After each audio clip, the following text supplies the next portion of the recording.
Hello and welcome back to the MotoGP Fantasy Preview Live series. This time it's the second one of the season. Yes, that's right. We are ready for the Indonesian GP. The first time we've been to Indonesia in 25 long years, but we're finally back heading to the Pertamina Mandalika International Street Circuit. And what a venue it is. I'm sure you've seen today already on MotoGP social media channels. Plenty of coverage from there. A parade through Jakarta, which looked pretty incredible, to be fair. Thousands of fans lining the street watching the MotoGP riders come to Indonesia for the first time in a very, very long time. Hello and welcome then to this MotoGP Fantasy Live. My name is Jack Gorst, and joining us this week, we're going to have a MotoGP legend and a very, very good friend of the MotoGP paddock, Randy Mamola.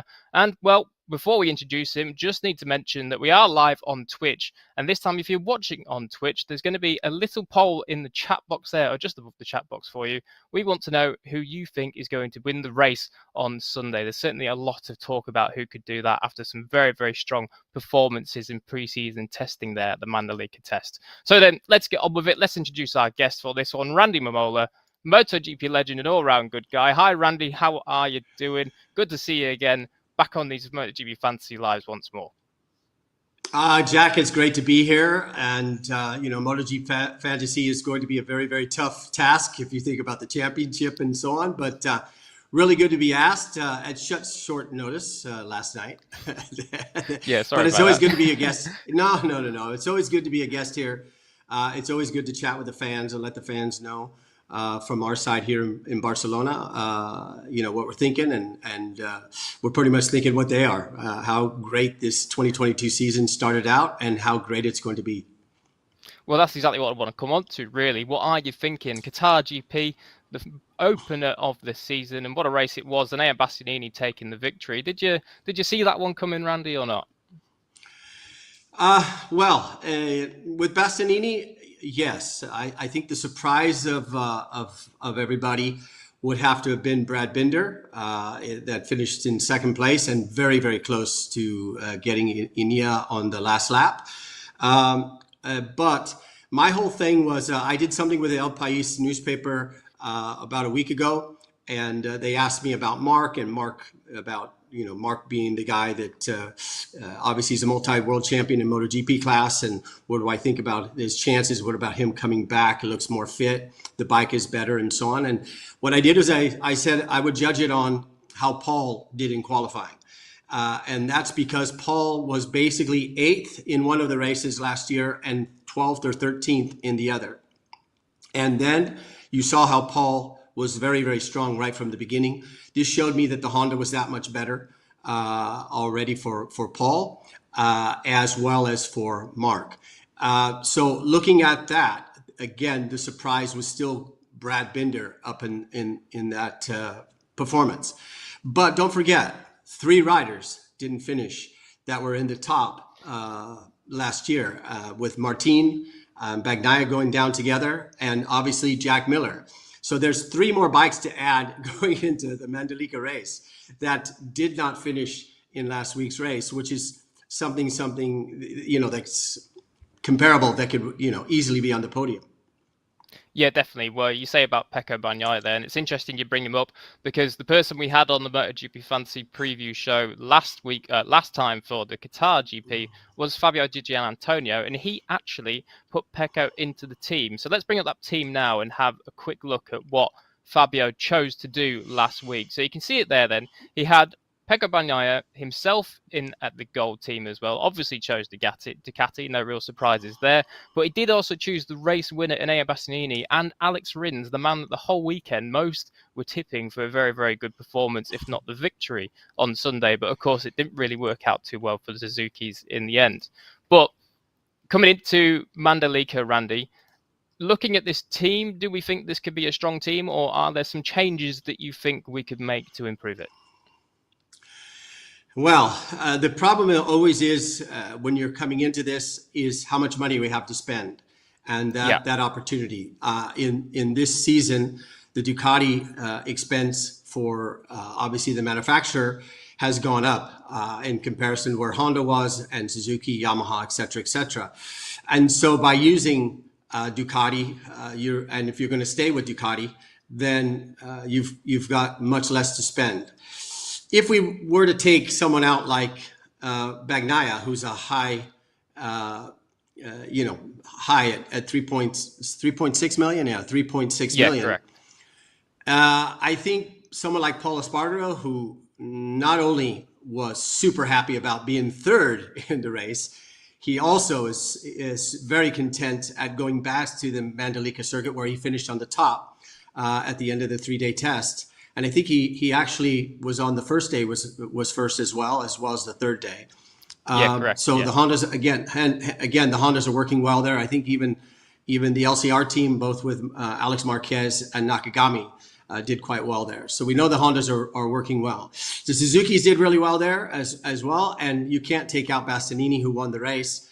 No, definitely So not. yeah, a good trade for this particular race would be Bagdaia versus for Paul Espargaro.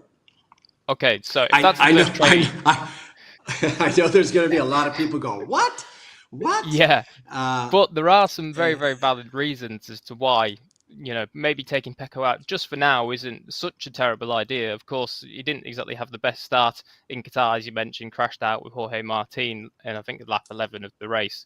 But all weekend, Ducati looked like they were just missing that final step, and it seems as though coming into Mandalika, it could be a similar sort of role for them again this weekend. But as we do know, they're now going to turn their focus to really trying to get into race mode rather than trying to figure out what's going on with the GP22 and certain parts. So maybe Pecco will do better this week, but we know that, as you say, Paul is going to be on form, top the test. So I think a worthy change indeed. So let's go and find Paul. Here he is, third. Got the third most points last week, 27 points. Certainly a very good start for Paul. So if we confirm that trade, as Randy was saying at the start of the show, it's all about your team value. And you can see there, I've just highlighted, team value we now have is 12.5 million, but we have remaining salary of 1 million as well. So if we were to make another change, because don't forget this year in MotoGP Fantasy, you have the ability to make two changes. Who do you think we'd be looking at? Obviously, Fabio is a rookie, had a difficult time in Qatar, but now he's going back to a circuit he knows in Mandalika. Has already had a couple of days testing there. He might well do better this weekend, but we do have two fairly big star riders in Enea Bastianini and Alex Rins in our silver team. yeah, the thing is where are we at with the money in terms of the riders that we have a possibility of changing him for, going into this season. Well, let's look at that, shall we? So if we Yes. were to take out Fabio Di Gianantonio, it would give us 2.6 million to play with, courtesy of the fact we've got 1 million left and Fabio is 1.6 million at the moment. So if we were to scroll down, obviously we have Enea and Paul, who are both 2.6 million.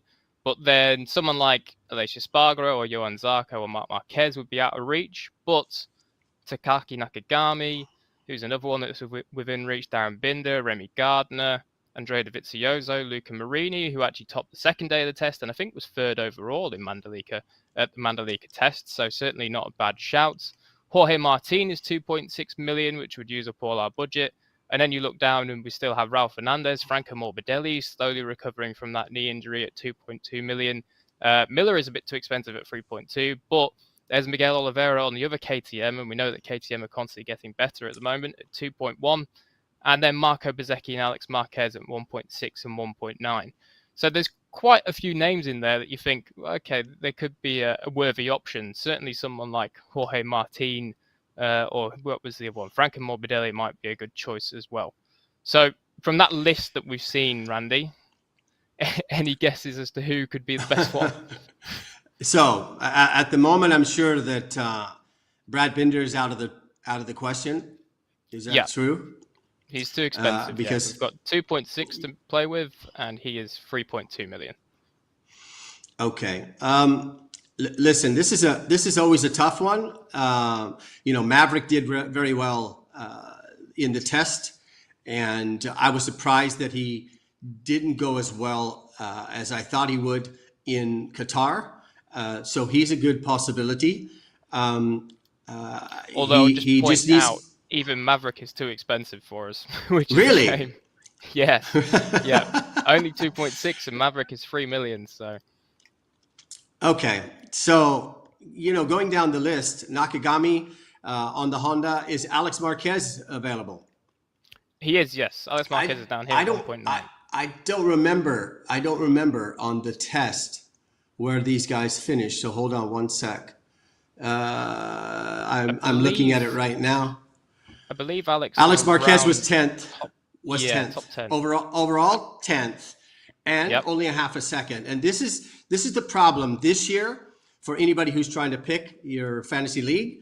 One or two of the riders could easily be moved out of the top 5, out of the top 8, because people like someone like Brad Binder, who was a great surprise to see in there. I mean, even I read something on MotoGP.com about with Mark Marquez saying how surprised he was because he was racing with Brad Binder for many Yeah. laps, and he could not believe what he was seeing out there. So Well, Brad himself said it was from probably his most impressive and most perfect race he's done in MotoGP so far. So he's obviously on form within himself as well as riding the bike well.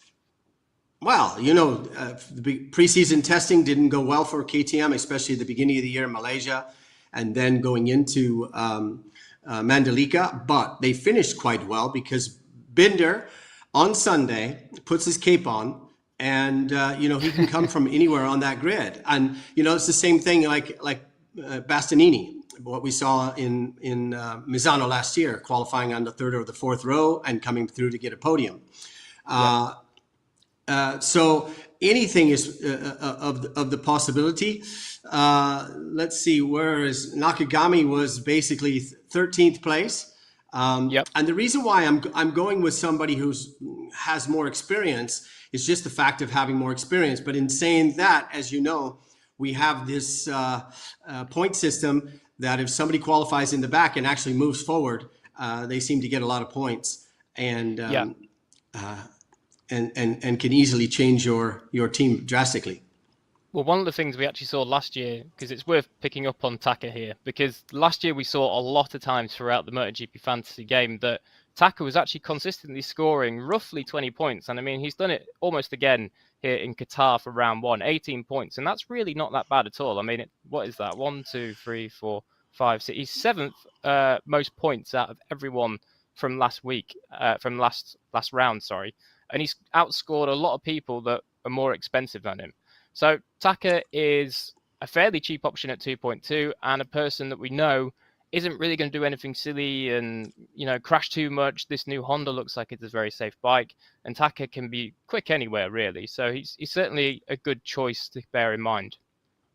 I think that that's the rider that I'll go with in terms of belief and listening to what he said after the race, knowing that he's going back to Mandalika where he felt good with the bike. And as you heard, every Honda rider that came out of there said, we've got a good package.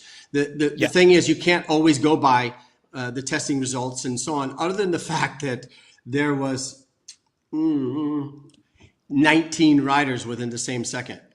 Yeah. It was very, very tight indeed. In Mandalika. And Bastianini was 19th. But that goes to show you that they were testing. Ducati was doing a lot more testing there. And as you say, we know that they've got to step up with that. Bastianini won with a 2021 bike. And he beat the race time of last year by 10 seconds. To be fair, we haven't talked about Quartararo, who I believe also will be good in this race. I think that Franco Morbidelli as well can be there on the Yamaha, but it's yet to be seen. It'll be very, very interesting. As we know, the track was in difficult condition in the very beginning of the test in Mandalika, but they've done a lot of work, a lot of repairs, and with 3 classes out there, they will get the track definitely clean on the lines. Let's just hope that the rain stays away and that they don't have this dust. Yep, that's all we can hope for, really. From what we've heard from the people on the ground, it does sound as though the track conditions and the track changes look quite good for now. But do we want to confirm this trade then, Randy? You want to tack it in for Fabio Di Giannantonio? Yes. Okay, so let's confirm that. So, Am I? Randy, this is now the tricky part of where we have to figure out the order of how we want these guys. Excuse me. So, obviously, the man that leads the championship, courtesy of his race win, that's a strange thing to say, isn't it? Enea Bastianini is leading the championship, and we have him in our silver team at the moment. And I'm sure quite a few of us are probably screaming at us on the stream right now, saying, "Oh, you need to get Enea into the gold team," or maybe even Alex Rins if he can continue that form that he showed in free practice. So, do we think the order is set as we want it, or are we going to make any switches or changes? I would put Bastianini up there with Paul in the gold team. So Bastianini in there with Paul. And the thing is, as we've done last year, and talking about the 300V, the Motul 300V, you know, the extra double points and so on. As you know, I was not a part of this team when it got chosen by Giantonio, but you know that I have my own team. And is it okay that I announce my own personal team that I had? Yeah, absolutely. Yeah, go for it. Yeah. Okay. So I had Mark Marquez and Alex Rins in my gold team, and Bastianini and Paul in the silver team. And my personal points are 92. I didn't do a 300V. I didn't do a 300V, and I took Honda as the manufacturer. And the reason why was, again, talking about the amount of money you had to spend for the manufacturer took away and the possibility of having somebody like Paul and Mark on my team. Yep. At the moment, I can't tell you who I'm going to change on my team because I'm waiting until Friday. Don't worry. I'll message you and find out and let everyone know. Friday or Saturday. And please do. I mean, this is about having fun. This is about the fantasy side of things. But I'm telling you, the last thing before you kick me off the air here is the rookies. These 5 rookies that were out there. And Marco Bezzecchi unfortunately fell off, but he was in a very, very good position right behind Luca Marini, his teammate. But what's going to be very difficult for the Dorna cameras is continue to not show those rookies because they were battling it out. And it was really funny because on the column on the side of the TV, it kept on showing the changes that were happening, and Gardner would disappear because there's only 22 riders, and it depended on how the list was going. And as you know, the 4 rookies that finished, Gardner finished in 15th. Darren Binder finished 16th. I think it was Giantonio. Was it Giantonio? And then Raul Fernandez. We can actually check that if we go to Stats Center. We go Grand Prix Stats and we look down. So Didier had a difficult race down in 23rd. Sorry, 17th. Yes, not 23rd. 17th. Yeah, great. Darren Binder. So 16th. Raul was 18th. Raul was 18th. So the crazy thing was they were all separated by basically a second.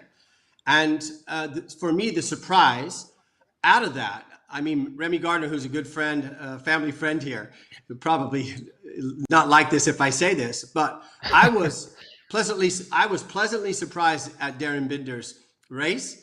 Why? Because he's coming from Moto3 into MotoGP, and he was running with guys that we know battled for the World Championship in Moto2. One of them is the world champion and just finished 10th ahead of him. And Raul Fernandez finished, 2 places behind him. And the thing is, he kept it together. He was excited, and that's what MotoGP is about. It's about the clarity of what's going on from the front to the back of the grid, and that's what's going to be super exciting for us to watch, not only for just our eyes on the Grand Prix weekend, but for your fantasy league, of course, with Motul. Yeah, it is going to be extremely exciting to watch this weekend. And before we do let you go, Randy, I have 2 final questions for you, very, very quickly, just off the top of your head. Race winner for Sunday is the first question. Who do you think that's going to be? That is a good question. I think that Paul can do it. Okay, but nice. what I'm hoping is that Fabio, that can make the Yamaha work there and show us the champion that he is. He again, he is incredible. He ran a fantastic race last year. The other guy you have to say is because Mark looked very, very fast there. I just don't know the strength that he'll have throughout that race and what the pace is going to be. But for race winner, I'm going to go with Paul. Okay, so Paul Espargaro for the race win. I think he led 16 laps last time, so certainly he hasn't got too much further to go to make it happen. And finally, this one's probably going to be a little bit harder, or maybe easier, I don't know, depends who you think it's going to be. But the world champion for 2022. Oh, come on, Jesus. ask me that in October. Okay. Okay, we'll scrap that one for now. So listen, Mark is back and in a big way, but he still, I believe, has part injury still in his shoulder. It's not as strong as he'd like it to be, and he's got to bide his time. And the thing is, this World Championship, like the other two, is about consistency, about finishing every race in the points, hoping that you can get on the podium. Those top fives are going to be the ones that survive. With a lot of them, as you saw, that even with Joan Mir, how he ran in the championship and got third in this, third from 2021, and he was. Don't take this wrong, Joan. He was nowhere and came somewhere because he finished consistently. And that's going to be the importance, because every rider in the top 10 can easily get inside the top 5 if their race goes well. And that takes away those points from the guys that we think that should be always in the top 5, 4 or 5. Yeah, well, that is exactly what happened to Johan on Sunday night in Qatar. Just some people having incredible races, and Johan wasn't that far off himself, only 4 seconds, but it saw him finish all the way down in 6th place. Well, Randy, but this is it. This is it. One thing. This is the other thing about Suzuki. We thought that Suzuki. Well, we know that the Suzuki is a great package, and it looked like that in practice. But come the race, they weren't able to sit inside the top 5. Those are the things that are going to happen continuously. And these second-year rookies, if you would like to call them that have been up there, we've already got one that's won a race. They're going to be tough. They're ready, and I can't wait for Friday to start this Mandalika show. Yeah, it's going to be very, very good indeed. Good to see you, Randy. Thank you very much for your insight, as always. Always good to have you on the show and talking about MotoGP in general. So we hope to have you on at some point again later in the year, but if not, I'm sure that on your own Instagram, you'll be giving your insights and feedback, and even in the GP comment section as well, you'll be letting them know what's been going on and who's been performing. Yes. Good luck to everybody this weekend, and especially the Moto3 and Moto2 guys who are looking at a brand new racetrack, which is going to be super exciting to watch as well. Perfect. Thank you very much, Randy. Speak to you in a bit. Cheers. Cheers. Bye-bye. So then that is it for the MotoGP Fantasy Live for the Indonesian Grand Prix. Of course, second round coming up very, very shortly indeed. Just over a day and a half's time, we'll be on track in Mandalika, Pertamina Mandalika circuit. Fantastic venue. And before we go, let's have one final look just at Randy's team. Of course, this is what he's gone for in the end. Paul Espargaro and Enea Bastianini in the Gold Riders. He's stuck with Ducati. Those 2 changes, of course, couldn't make any more after that, with Taka Nakagami and Alex Rins in there at the Silver Riders. A team value of 13.1, quite cheap. So if you're struggling on money, this may be not a bad way to go for you. Still have 400k left as well. And no Motul 300V boost used this time, but we do have 3 for the season, and it's a very, very long season indeed this year, the longest in MotoGP history. So then, if you're not signed up to MotoGP Fantasy, you just so happen to stumble across this live, make sure you do go and sign up. It is just the website you see at the top here, fantasy.motogp.com. Go in and put all your details in there. This year as well, if you win the Motul Fantasy League, which you can find on here, it should be just called Motul Fantasy League. You can join it right there. If you win that, in the end, you do actually get a Motul super fan experience where you get to go to a Grand Prix, meet some riders, see all the behind the scenes stuff, and I think even get a lap in one of the BMW safety cars. So that is going to be it then. Thank you very much for watching along. If you're watching on Twitch, we asked you at the start of the broadcast here who you thought was going to do well in the race and actually pick up the win. And I can actually tell you, 80% of you went for Marc Marquez, which is, I guess, not really much of a surprise anyway. But 80% of you going for Marc Marquez then. We don't have him in our team, but possibly you do. Let us know what your team is down in the comment section below, and even in the MotoGP Fantasy Facebook group. And that is it.